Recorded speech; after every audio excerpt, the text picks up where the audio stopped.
మీ అందరికీ ఉగాది పండుగ శుభాకాంక్షలు. ఉగాది మన తెలుగువారికి చాలా ప్రాముఖ్యమైన పండుగ. సంస్కృతిలో ఉగాది అంటే ఒక యుగానికి ఆది, అంటే ఒక కొత్త ప్రారంభం అని సహజంగా చాలామందికి తెలుసు. బట్ మనలాగనే మహారాష్ట్రలో కూడా గుడి పాడ్వా అని జరుపుకుంటారు. సింధీ సాంప్రదాయంలో చేతి చాంద్ మరియు నవ్రే అని కశ్మీర్లో కూడా జరుపుకుంటారు. చెప్పుకుంటూ పోతే మణిపూర్, కర్ణాటక ఇంకా వివిధ రాష్ట్రాల్లో ఇలానే కొత్త సంవత్సరాన్ని జరుపుకుంటారు.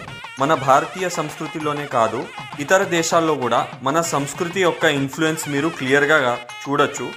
ఉదాహరణంగా థాయిలాండ్లో కూడా సోంక్రాన్ అనే పండుగ ఏప్రిల్ 13 నుండి 15 వరకు అయితే జరుపుకుంటారు. వాళ్ళకు న్యూ ఇయర్ అన్నమాట. మనం ఎట్లయితే హోలీ సెలబ్రేషన్స్ చేస్తామో వాళ్ళు కూడా సోంక్రాన్ అప్పుడు ఒకరి మీద ఒకరు నీరు పోసుకోవడం కానీ లేదా ముల్తాని మిట్టి లాంటి ట్రెడిషనల్ క్రీమ్ అప్లై చేసుకోవడం కానీ అయితే జరుపుకుంటారు. అసలు సోంక్రాన్ అనే వర్డ్ సంక్రాంతి నుండే వచ్చింది.